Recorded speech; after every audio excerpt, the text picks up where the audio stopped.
Hi, I'm Trey. We're back here in the garage with the ZX4RR, and today we're going to talk about the hot topic on this bike that everyone's asking questions about, kind of the drama everyone seems to discuss, and where there's a lot of misinformation out there, and that is this bike being detuned in the North America market. That's for the US and Canada.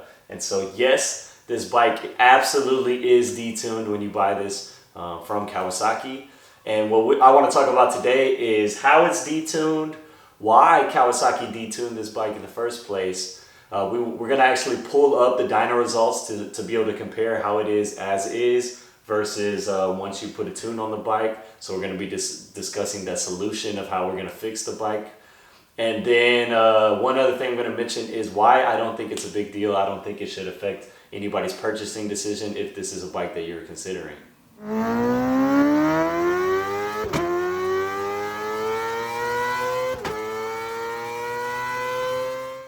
So a couple of interesting points is, as soon as this bike was announced back in February 1st on the Canada Kawasaki website, they actually had a disclaimer right at the top that said the Canada model is going to be limited to making peak power at 11,500 RPM due to noise regulations.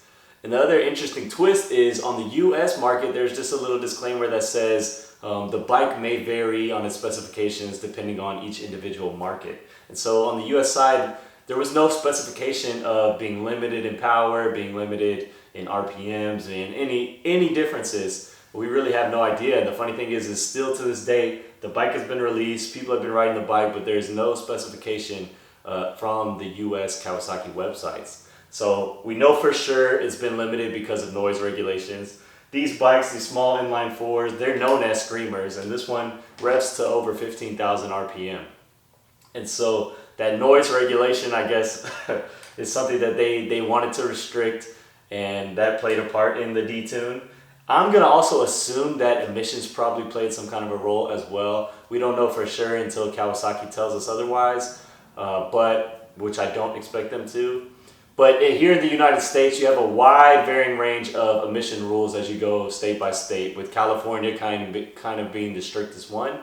And so I'm going to assume that some of the detuning happened to try to meet some of those regulations as well, since we do see a power drop off there in the delivery. The way in which our bike is detuned here in North America is that at 11,500 RPM, the amount of power the bike is making is actually going to start decreasing. So even if you're all the way on the throttle, you got wide open 100% throttle, after 11,500 RPM, the amount of power being delivered to the bike is going to start going down, down, down, down. Even though you can still rev the bike all the way up to over 15,000 RPM, the amount of power delivery is all being controlled in the tune itself. And so the important thing to understand about this is that this bike is a ride-by-wire system as compared to your more traditional cable throttle system, which I'll highlight here in a second on our MT-07. So the solution to fix this is really just a tune. Tuning that ECU is going to resolve it of these problems. Since it is all ECU based, this is just an electronic restriction.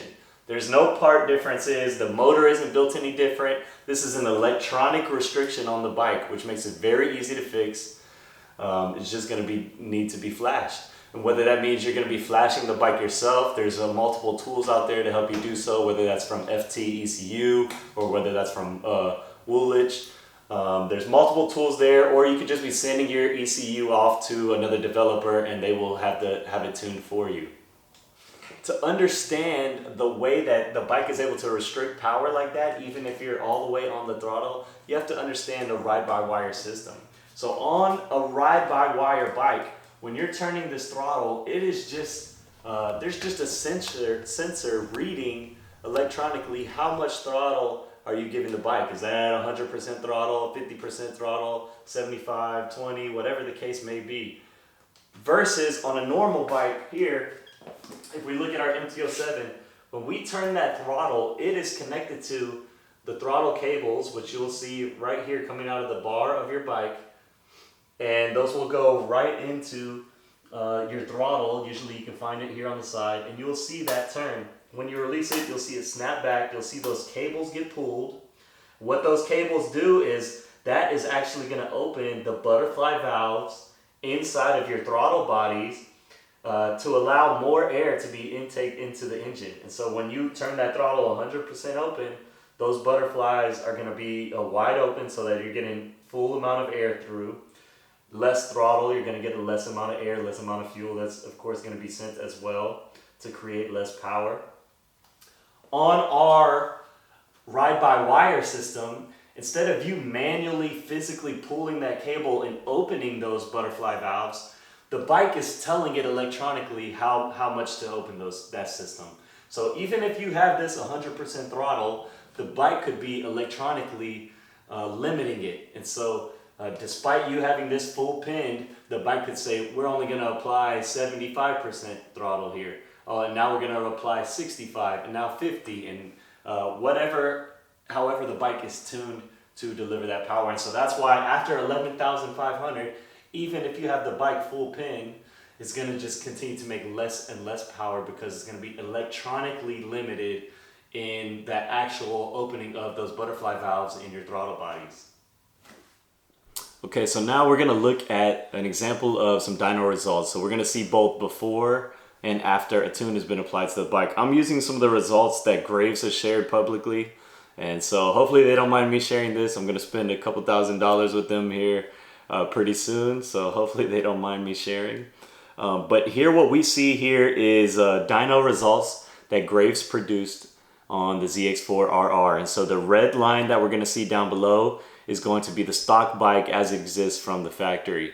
And then this blue line is going to be what Graves' results were after they put on their slip-on exhaust and they just opened up the mapping of the bike. And so those were the only two changes, is a slip-on being applied and opening up that mapping. And so what we're going to see here is first we'll focus on this red line, which is from the factory. And so we saw that note on the website that said it's going to make its peak power at 11,500 RPM. And we see that peak happening right here. And then we see it starting to fall off in power. So rather than continuing to put more and more power down as the revs increase, we have the revs across the bottom. Instead, we see that power kind of level off and just drop, drop, drop. Once we have that tune applied, so here in Graves' case, they put their slip-on exhaust on and they tuned the bike. You see their slip-on also created a little bit more power throughout the entire rev range. But the most important thing is they're fixing that top end to where it can just deliver more and more power along the way. So we see that at these higher rev ranges, they're able to get the horsepower up to around 76 horsepower here using just the slip-on and flashing that ECU. And so as we mentioned, just that is the change that needs to be made, flashing the ECU. If we look at the torque numbers, we'll see something similar. The red line here is going to be the bike as it comes stock, and the blue is going to be with the Graves slip-on exhaust and their tune applied to it as well. And so we'll see that torque throughout the rev range has been increased also, where the bike really starts to pick up and pull is going to be up in the rev range, so all the way from 9K to higher amounts in the rev range. So that's going to be where your power band is really going to be located. Same thing if we're looking back at our horsepower, that's where we see we're going to be making the most power as well. So that's where you want to have that thing always screaming. That's why they call these things screamers. You want to have that power band applied up high in the rev range, and just, especially if you're on track, just keeping it always revved up. The important thing is going to be having that tune that unlocks all of the power of the bike. So here we can see that with their slip-on and with their tune, they were able to get it up to around 76 horsepower. What I'm most interested in is seeing what that full exhaust is going to do. So I'm waiting for them to release their full titanium exhaust. That's what I'm going to be throwing on my bike. And we'll see. Hopefully we can get those numbers up closer to 80, maybe above 80 if I'm being optimistic. And we have seen some dyno videos from them. You should go check out their YouTube channel. Some of their dyno videos, they showed the bike revving to 16,000 RPM. And in the forums, they've talked about it actually producing power up into that range. And so hopefully we'll see, a little bit wider RPM range on the bike as well once it has the tune, and pulling with strong power all the way up into that rev range.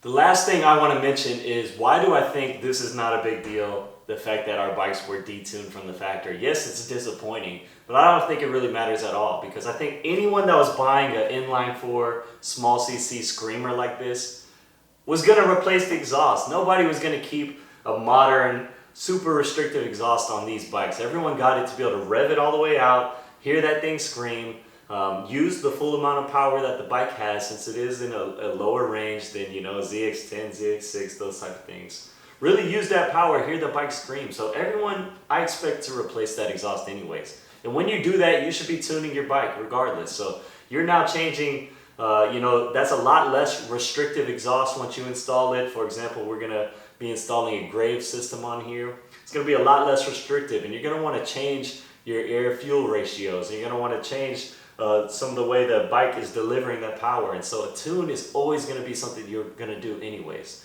So whether or not Kawasaki from the factory restricted the bike or not, really didn't change the fact that owners should be tuning their bike at some point anyways. So I really don't think it's a big deal. If you were thinking about purchasing this bike and then you saw, wait a minute, it's only limited to 50-something horsepower, well, I'm not gonna buy it now. Realize that you're gonna throw an exhaust in it, you're gonna retune it, that's gonna become an irrelevant piece of information after just probably a couple weeks of owning the bike. If you're enjoying this content, please go ahead and hit the like button, subscribe, comment below, let me know what other motorcycle activity you want to see. I got a lot of bikes in the garage. I just like sharing this stuff with everyone else, especially now that this one is pretty unique, so that's the reason I finally decided to upload videos. I've recorded a bunch in the past and just ended up doing nothing with them. But if there's things you want to see, questions you have, please comment below. I love interacting with everybody. Thanks for watching.